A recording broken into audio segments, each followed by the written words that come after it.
Cordial saludo para todos. En esta ocasión venimos a explicarles y hablar un poco sobre el cerebro y cuerpo, cuál es la relación dual entre ellos. En este reportaje les vamos a explicar. Nuestro equipo está conformado por las reporteras Charlotte Michelle Sánchez e Irlanda Cárdenas Castrillón y quien les habla Ingrid Marcela González Vázquez. Pertenecemos al equipo de noticiero de la Corporación Universitaria Iberoamericana. Empecemos. Hablar del sistema nervioso central. Nos referimos a toda la estructura que tiene la función de coordinar, integrar y controlar a nuestro organismo. Este está conformado por varias partes. La primera parte que podemos hallar del sistema es el encéfalo.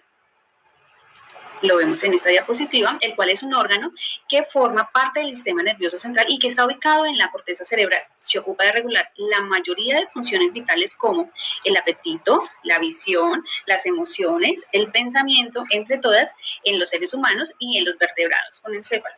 Se divide en cerebro anterior, también recibe el nombre de prosencéfalo, cerebro medio, también se llama mesencéfalo, y la estructura superior del tronco del encéfalo. La otra división es el cerebro posterior, que también se conoce como rombencéfalo y está ubicado en la parte superior de la médula espinal. Este, a su vez, también tiene una subdivisión en tres partes, las cuales son bulbo, protuberancia anular y cerebelo. Acá lo podemos observar. Y la otra parte, que está dentro de la columna vertebral, es la médula espinal. Mediante la médula espinal, nosotros podemos decir que es el tejido que contiene la estructura cilíndrica aplanada y que se extiende desde la base del cráneo hasta casi el final de la columna vertebral. La médula espinal lleva todos los impulsos nerviosos a los nervios espinales o raquídeos, es decir, que su función es la de comunicar al encéfalo con el resto del organismo. Por lo tanto, la médula envía esa información desde el cerebro hacia las otras partes de nuestro cuerpo. Por ejemplo, los músculos, desde los músculos al cerebro, y también es la encargada de ejecutar actos reflejos.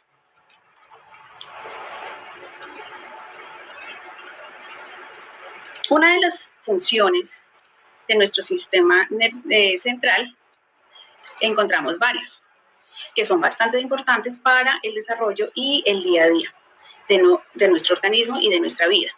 Por ejemplo, controla y regula todas las actividades que se llevan a cabo dentro del organismo, procesa toda la información que ingresa desde los sentidos. Esto implica el desarrollo de las ideas, los pensamientos, los recuerdos, las emociones. Además, regula y manda la señal que activa los movimientos del cuerpo, el sueño, el funcionamiento de los órganos como el corazón, las funciones de comer, de beber, entre muchas otras. El nivel de mayor jerarquía en el sistema nervioso central es el de la corteza cerebral.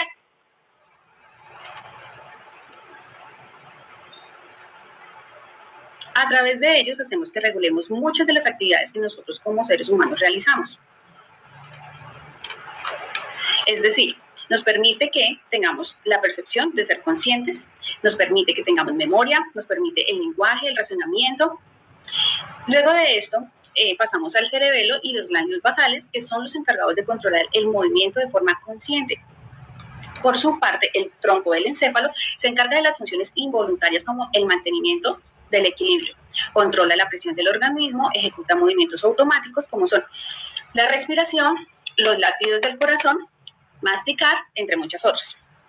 Y luego vemos las funciones llevadas a cabo por la médula espinal. Esas funciones se dividen también en varias. Unas son las aferentes, que tienen la función de transmitir sensaciones del tronco al cuello y de los cuatro miembros hacia el cerebro. Las funciones eferentes, por su lado, son las órdenes que parten del cerebelo hacia la médula, que es quien indica a los diferentes órganos que realicen determinada acción. Y viendo todo esto y cómo funciona, entonces, ¿qué podemos decir de su importancia? El sistema nervioso central es una estructura tan vital para nosotros, para los seres humanos, que el correcto desarrollo de los organismos hace que el individuo se conecte correctamente y que relacione con su entorno y todo lo que lo rodea, ya que se percibe estímulos que los capta a través de los sentidos y el sistema nervioso central se encarga de interpretarlos. para dar la señal de ejecución de una respuesta. El sistema nervioso central también regula procesos voluntarios e involuntarios que suceden en el organismo y que son los que permiten el correcto equilibrio y desarrollo, como la respiración, la digestión. Es importante que nosotros sepamos que para mantener un estado y un sistema y un cuerpo equilibrado, tenemos que hacer uso de muchísimas estrategias a lo largo de nuestra vida. Por ejemplo, el cuidar de nuestras neuronas, ya que estas con el tiempo van desapareciendo y aunque pueden regenerarse, hay que hacer algunas estrategias como la buena alimentación, el descanso, la actividad física, ya que con estas medidas nosotros protegemos nuestras neuronas de un precoz deterioro y que nos conlleva a que pase el caso contrario. Hemos realizado y investigado con nuestro equipo reportero que el no hacer buen uso de nuestras neuronas o el no estimularlas conlleva a que lleguen ciertas enfermedades, las cuales son muy delicadas para nuestro organismo, ya que desequilibran totalmente la función correcta de todos los sentidos. Entre ellas está la epilepsia, es un trastorno del sistema nervioso central en el que se altera la actividad mental, lo que produce convulsiones. Podemos ver también la esclerosis múltiple, que es el trastorno donde se degrada la capa protectora que recubre los nervios y dificulta la conexión entre el cerebro y el resto del organismo. La monoplegia, el tipo de trastorno cerebral que se da cuando se lesiona alguna parte del sistema nervioso central, lo que provoca un problema de conexión y afecta el movimiento de los músculos. En la monoplegia se ve afectada una extremidad del cuerpo. Pueden ser miembros superiores, miembros inferiores. La hemiplegia es el tipo de trastorno cerebral que se da cuando se lesiona alguna parte del sistema nervioso central, lo que provoca un problema de conexión y afecta el movimiento de todos los músculos. Y tenemos también la tetraplegia, que es el tipo de trastorno cerebral que se da cuando se lesiona alguna parte del sistema nervioso central, lo que provoca un problema de conexión y afecta el movimiento de los músculos. En la tetraplegia se ven afectados los dos brazos y las dos piernas. La enfermedad de Parkinson es el trastorno que se da en el sistema nervioso central que produce temblores y afecta el movimiento. La enfermedad de Alzheimer es cuando con este trastorno se degeneran las neuronas y lo que produce alteraciones en la memoria y el lenguaje. La enfermedad de Huntington, trastorno en el que se degeneran las neuronas, lo que provoca alteraciones en los movimientos y daños cognitivos muy graves. Y la meningitis es la infección que se reproduce cuando un virus o bacteria ataca las membranas de la médula espinal y del cerebro. Esto produce malestar, fiebre y dolor de cuello y espalda. Bueno, teleaudientes, seguimos entonces con nuestro reportaje, seguimos con nuestra reportera. Hola, buen día. Les voy a hablar acerca de la médula espinal. Es una estructura del sistema nervioso central, cónica, alargada, del grosor del dedo meñique aproximadamente, ubicada a lo largo de la columna vertebral por el canal medular. Recordemos que la columna vertebral está compuesta por 24 vértebras. La médula espinal contiene una sustancia gris compuesta por cuerpos neuronales y la sustancia blanca que contiene axones. Se divide en el asta anterior, posterior y lateral y el conducto central que se llama epéndimo, que es una membrana que tapiza los ventrículos y este mismo conducto.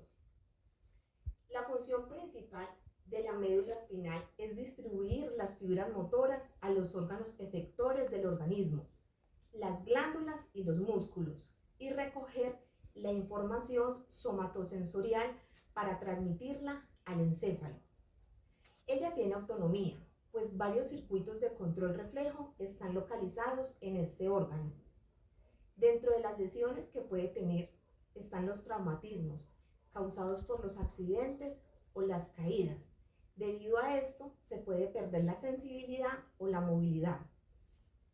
También tenemos la estenosis, que es el estrechamiento de la columna que provoca presión sobre la médula.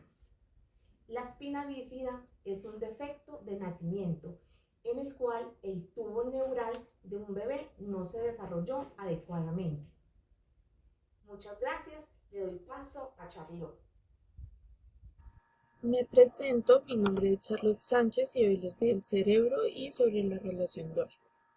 Comenzando por el cerebro, este se conforma por la corteza cerebral, la cual nos muestra las cisuras, canales o hendiduras profundas que dividen el cerebro en lóbulos, los surcos, que son los que dividen los lóbulos en circunvoluciones, y las circunvoluciones, que son las protuberancias entre surcos y también se les llama giros.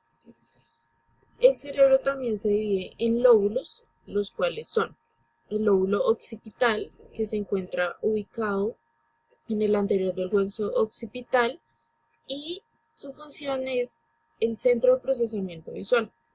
El lóbulo de la ínsula, el cual tiene como función el procesamiento de integración del sentido del gusto, la sensación visceral, sensación del dolor y funciones vestibulares. Este se encuentra ubicado debajo del sitio de la corteza del lóbulo temporal, parietal y frontal. Lóbulo límbico, que tiene funciones viscerales y autonómicas, aprendizaje y memoria. Este se encuentra ubicado en la cara medial de cada hemisferio y alrededor del cuerpo calloso. También encontramos los lóbulos temporales, el lóbulo temporal que tiene como función control del movimiento voluntario, práctica en la atención, en las tareas de memoria a corto plazo, motivación, en la planeación y el habla. Este se encuentra ubicado al posterior del hueso frontal, anterior al lóbulo parietal. El lóbulo parietal tiene como función integrar los estímulos propiosépticos y mecanosépticos, involucrando en el procesamiento del habla del lenguaje. Y por último, el lóbulo temporal, que tiene como función transformar los estímulos sensoriales, auditivos y visuales en información comprensible para la retención de la memoria visual y la comprensión del habla. Este se encuentra ubicado en la medial del hueso temporal inferior y posterior al lóbulo frontal. Cuando hablamos de la relación dual, también podemos ver la unión o la conexión que hay entre el cerebro y el cuerpo, teniendo como ejemplo la unión o la recepción de información, el procesamiento de esta información, cuando llega a los canales de los lóbulos, el procesamiento que tiene aquí para dar una respuesta mecánica y la acción que se presenta. Por ejemplo, si nosotros estamos viendo una imagen, esta información la estamos recibiendo, está pasando al lóbulo correspondiente y aquí mismo se analiza la información recibida de la corteza somatosensorial primaria, dando lugar a la percepción y almacenamiento del recuerdo. Es decir, nosotros vemos la imagen, pero en este lóbulo ya está guardada una información anterior a lo que estamos viendo y traemos ese recuerdo nuevamente a la mente.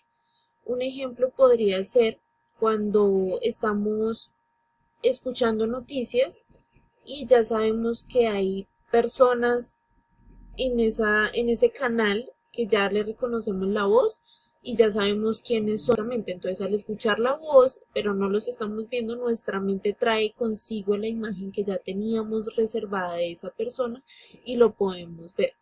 O también cuando estamos haciendo una actividad física, esa información ya la tenemos guardada, ya sabemos que cuando damos un objeto de la actividad física, ejemplo, cuando estamos alzando pesas, sabemos que si cogemos esta pesa nos va a generar una fuerza hacia abajo. Esta información ya estaba anteriormente guardada en uno de los lóbulos de, por ejemplo, involucración del lóbulo frontal, que es el que se encarga de los movimientos voluntarios. O sea, nuestro cuerpo ya va a saber cómo reaccionar, ya va a saber qué movimientos va a hacer porque esta información ya estaba guardada en nuestro sistema. Otro ejemplo podría ser también nuevamente el del lóbulo temporal, así como antes lo mencioné, que estamos escuchando noticias, una voz y reconocemos el rostro de esta voz porque ya sabemos qué persona está ahí. Entonces el lóbulo temporal va a traer los recuerdos que tenemos asociados a esta voz, porque también podemos asociarlos con otras imágenes similares que tienen la misma información. Y esta sería el ejemplo de una relación dual entre el cerebro y el cuerpo. Aquí les presentamos las referencias utilizadas para nuestro trabajo. Muchas gracias.